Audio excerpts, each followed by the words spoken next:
আজকের আলোচনার বিষয় খুবই বেদনাদায়ক একটা গল্প, যে গল্পগুলোর মাধ্যমে আমরা এই ভার্বগুলো বের করব। আর এই ভার্বগুলো যদি আপনি মুখস্থ করেন তাহলে গ্রামারের কোন কোন জায়গায় আপনি ভালো করতে পারবেন, তারপর আমরা সেটা দেখিয়ে দেব। তাহলে প্রথম কাজ হচ্ছে এই যে ভার্বগুলো আছে এই ভার্বগুলো আপনি মনে রাখবেন। তাহলে আমরা একটা গল্পের মাধ্যমে এই ভার্বগুলো মুখস্থ করে দেওয়ার চেষ্টা করি। আচ্ছা দেখুন, প্রথমে আছে আমাদের নো। নো মানে জানা। তাহলে একটা ছেলে একটা মেয়েকে জানলো। নো মানে কি? জানা। তাহলে একটা ছেলে একটা মেয়েকে কি জানলো, জানার পর তাকে পছন্দ করলো। তাকে কি করলো? পছন্দ করলো। তাহলে একটা ছেলে একটা মেয়েকে জানলো, নো মানে জানা, তারপর তাকে কি পছন্দ করলো, তারপর তাকে ভালোবাসতে চাইলো। ভালোবাসা, লাভ মানে কি? ভালোবাসা। আর ওয়ান্ট মানে চাওয়া। ওকে, তাহলে একটা ছেলে একটা মেয়েকে জানলো, ওকে, তারপর তাকে কি লাইক করলো, তারপর তাকে ভালোবাসতে চাইলো, তারপরে তাদের দুইজনের মধ্যে আন্ডারস্ট্যান্ড হলো, তার মানে বোঝাপড়া হলো ভালো। এরপরে তারা একে অপরকে বিশ্বাস করে ফেললো। ওকে, তারপরে কি হবে ঘটনা? তারপরে দেখুন, যেহেতু তাদের মধ্যে আন্ডারস্ট্যান্ড হলো, তারপরে একে অপরকে কি বিশ্বাস করলো, এই কারণে তারা বিভিন্ন জায়গায় উপস্থিত হয়ে, তাহলে অ্যাপিয়ার মানে হচ্ছে উপস্থিত হওয়া বা দৃশ্যমান হওয়া, বিভিন্ন জায়গায় উপস্থিত হয়ে তারা সুসময় কাটাইলো। তাহলে স্থান শব্দের অর্থ এখানে আমরা কি পাবো? সুসময়। তাহলে স্থান শব্দের অর্থ এখানে কিন্তু শব্দ না, এখানে হবে সুসময়। তাহলে চমৎকার গল্পটা আমাদের এগিয়ে যাচ্ছে। দেখুন, তাহলে প্রথমে কি হলো? তারপর একটা ছেলে একটা মেয়েকে জানলো, তারপর তাকে পছন্দ করলো, তারপর তারা একে অপরকে ভালোবাসতে চাইলো, তারপর তাদের দুজনের মধ্যে আন্ডারস্ট্যান্ড হলো, ভালো বোঝাপড়া হলো, তারপরে তারা একে অপরকে বিশ্বাস করলো, তারপর বিভিন্ন জায়গায় উপস্থিত হয়ে তারা সুসময় কাটাইলো। তারপর কিছুদিন পরে মেয়েটার মনে হইলো, সিম মানে মনে হওয়া, মেয়েটার মনে হইলো এই যে ছেলেটা তাকে কি ওন করে নেয়নি, অর্থাৎ নিজের করে নেয়নি। তাহলে ছেলেটা কি তাকে ওন করে নেয়নি, কারণ মেয়েটা বুঝতে পারলো যে ছেলেটা তার যে বাবার যে সম্পত্তি আছে, সয় সম্পত্তি, সেটার বেশি পছন্দ, মেয়েটাকে সে আর আসলে নিজের করে নেয়নি। এটা কি মেয়েটার মনে হইলো। তাহলে মেয়েটার মনে হইলো ছেলেটা তাকে ওন করে নেয়নি, ওন করে তাকে না নিয়ে তার সয় সম্পত্তিকে ওন করে নিয়েছে। তখন ছেলেটাকে সে ঘৃণা করলো। হেট মানে কি? ঘৃণা করা। ছেলেটাকে ঘৃণা করলো, তারপর একদিন বলেই ফেললো। যে কি বলে ফেললো আমরা একটু নিচে লিখে ফেলি, এখানে কি বলে ফেলছে দেখুন। তার ঘৃণা করার পর সে বলে ফেলছে যে I have not need you, need you. এই যে দেখুন, তাহলে মেয়েটা কি বলে ফেললো ছেলেটাকে? I have not need you. তাহলে হ্যাভ নট নিড ইউ মানে আমার তোমার প্রয়োজন নেই। তার মানে এখান থেকে আমরা হ্যাভ ভার্ব নিব, আর এখান থেকে আমরা নিড ভার্ব নিব। তাহলে একটু মনে রাখতে হবে, I have not need you, এখানে আমরা হ্যাভ ভার্বটা নিব আর কি নিড ভার্বটা নিব। তাহলে যে এখানে আমরা তারপর পেয়ে গেলাম হ্যাভ ভার্ব এবং নিড ভার্ব। তাহলে কি হইলো? ঘৃণা করার পর মেয়েটা বলে ফেললো I have not need you, আমার তোমার প্রয়োজন নেই। তারপর দুজনকে উইশ করে কি করলো? শুভকামনা জানিয়ে তারা কি বিচ্ছেদ হয়ে গেল, ভালোবাসা থেকে বিচ্ছেদ হয়ে গেল। তাহলে দেখুন কি চমৎকার ভাবে আমরা এই ভার্বগুলো শিখে ফেললাম। এরপরে দেখুন, এরপরে যে ভার্ব পাঁচটা আছে, এই পাঁচটা ভার্ব মনে রাখার জন্য আমরা আমাদের যে পঞ্চ ইন্দ্রিয়গুলো আছে সেগুলো মনে রাখবো। যেমন আমাদের পাঁচটা ইন্দ্রিয়ের মধ্যে প্রথম হচ্ছে কি একটা চোখ। তাহলে চোখের কি? চোখের কাজ হচ্ছে দেখা। তারপর আমাদের ইন্দ্রিয় হচ্ছে কান, কানের কাজ হচ্ছে শোনা। তারপরে কি? তারপর হচ্ছে স্মেল, স্মেল মানে কি? তার হচ্ছে আমাদের নাকের কাজ, ঘ্রাণ নেওয়া। তারপরে ত্বক, ত্বকের কাজ হচ্ছে ফিল, অনুভব করা। তারপর জিহ্বা, তাহলে জিহ্বার কাজ হচ্ছে টেস্ট নেওয়া। তাহলে আমাদের এই যে গল্পটুকু আর এই যে পাঁচটি ভার্ব আমরা পঞ্চ ইন্দ্রিয় দ্বারা মনে রাখবো। তাহলে চোখের কাজ হচ্ছে দেখা, কানের কাজ হচ্ছে কি? কানের কাজ হচ্ছে শোনা, নাকের কাজ হচ্ছে স্মেল, ঘ্রাণ নেওয়া, ত্বকের কাজ হচ্ছে কি? অনুভব করা, আর জিহ্বার কাজ হচ্ছে টেস্ট নেওয়া। তাহলে এই যে যখন এই যে ভার্বগুলো আছে, এই সমস্ত ভার্বগুলো কিন্তু আমরা মুখস্থ করে ফেলছি। তাহলে আরেকবার রিভিশন দিয়ে দিই আমরা।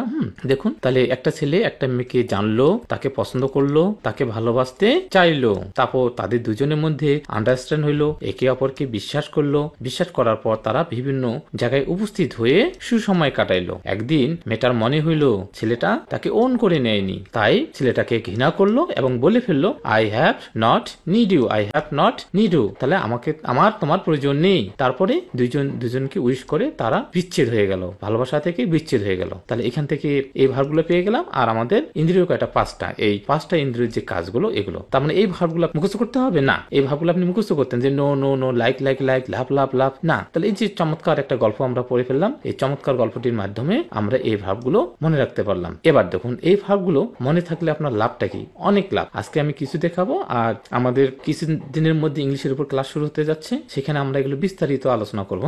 আচ্ছা, আজকে আমরা দেখাই যে এই ভার্বগুলো মনে রাখলে আপনার কি লাভ। আচ্ছা দেখুন, এক নম্বর একটা প্রশ্ন দেখুন যে শি ড্যাশ মি নাও। আচ্ছা, আমরা জানি নাও থাকলে প্রেজেন্ট কন্টিনিউয়াস হয়।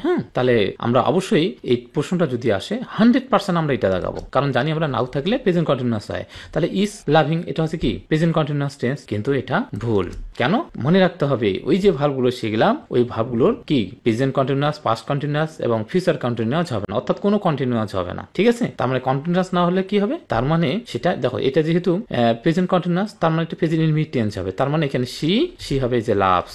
যেহেতু সিঙ্গুলার, সাবজেক্ট সিঙ্গুলার হলে ভার্ব সিঙ্গুলার হয়, অর্থাৎ সাবজেক্টটা যদি সিঙ্গুলার হয় তাহলে ভার্বের সাথে এস বাই এস যুক্ত হয়, তার মানে হবে অ্যান্সার সি। তাহলে যদি আমাদের এই গল্পটা জানা না থাকে তাহলে কিন্তু 100% আমরা এটা দেখাবো। ঠিক আছে, এরকম আরেকটা দেখুন প্রশ্ন 2 number, we dash to live now, তাহলে নাও আছে, তার মানে কি আমরা অবশ্যই এটা কন্টিনিউয়াস দেখাবো, তাহলে কি ইজ ওয়ান্টিং দেখাবো, কিন্তু এটা হয়ে যাবে ভুল। কারণ কি বললাম, কন্টিনিউয়াস টেন্স হবে না, কি হবে, ইনডিফিনিট হবে। তাহলে এটা যেহেতু প্রেজেন্ট কন্টিনিউয়াসের প্রশ্ন, তাহলে এটা প্রেজেন্ট ইনডিফিনিট হবে। তাহলে উই ওয়ান্টস হবে না ওয়ান্ট হবে, আমরা জানি সাবজেক্টটা পুলার হলে ভার্বের সাথে এস বা এস যুক্ত হয় না, তার মানে এটা ভুল, তাহলে হবে এটা রাইট। তাহলে চমৎকার ভাবে আমরা এই ভাবগুলো মনে রাখতে হবে। তাহলে এই ভাবগুলো যদি আপনি মুখস্থ করেন তাহলে কিন্তু ভুলে যাওয়ার সম্ভাবনা আছে, কিন্তু আপনি গল্পের মাধ্যমে পড়লে আপনি সারা জীবন, একবার যদি গল্পটা আপনার মাথায় ঢুকে যায় তাহলে আপনি সারা জীবন এগুলোকে আর মুখস্থ করতে হবে না। আপনি এই ভাবগুলো দেখলেই বুঝতে পারবেন যে না, আমি তো এই গল্পটার মাধ্যমে এই ভাবটা শিখে ফেলছি।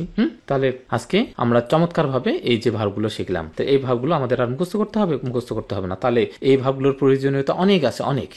এগুলো আমরা নেক্সটে আরো খুব ভালোভাবে আলোচনা করব। ইংরেজি এমন চমৎকার ভাবে আমরা আলোচনা করব, আশা করি ইংরেজি আপনাকে মুখস্থ করতে হবে না। তাহলে আরেকবার রিভিশন দেই, একটা ছেলে একটা মেয়েকে জানলো, জানার পর তাকে পছন্দ করলো, তার পছন্দ করার পর তাকে ভালোবাসতে কি চাইলো। তাহলে কি একটা ছেলে একটা মেয়েকে জানলো, জানার পর তাকে পছন্দ করলো, তারপর তাকে ভালোবাসতে চাইলো, তারপর দুজনের মধ্যে আন্ডারস্ট্যান্ড বেড়ে গেল, তারপর একে অপরকে বিশ্বাস করলো, বিশ্বাস করার পর তারা বিভিন্ন স্থানে গিয়ে উপস্থিত হয়ে সুসময় কাটালো। অ্যাপিয়ার মানে উপস্থিত হয়ে বা দৃশ্যমান হয়ে, সাউন্ড মানে সুসময় কাটালো। তারপর একদিন মেয়েটার মনে হইলো যে ছেলেটা তাকে ওন করে নেয়নি, তারপর তাকে ঘৃণা করলো, তারপর বলে ফেললো যে I have not need you, আমার তোমার প্রয়োজন নেই। যে হ্যাভ ভাব এবং কি নিড, আমার তোমার প্রয়োজন নেই। তারপর তারা দুজনের সাথে উইশ করে কি বিচ্ছেদ হয়ে গেল। তারপর আমাদের ওই যে ইন্দ্র পাঁচটা, চোখের কাজ হচ্ছে দেখা, কি কানের কাজ হচ্ছে শোনা, নাকের কাজ স্মেল নেওয়া, ঘ্রাণ নেওয়া, ত্বকের কাজ হচ্ছে অনুভব করা ফিল, আর জিহ্বার কাজ হচ্ছে টেস্ট নেওয়া। এই যে চমৎকার ভাবে এই ভাবগুলো আমরা শিখে ফেলছি,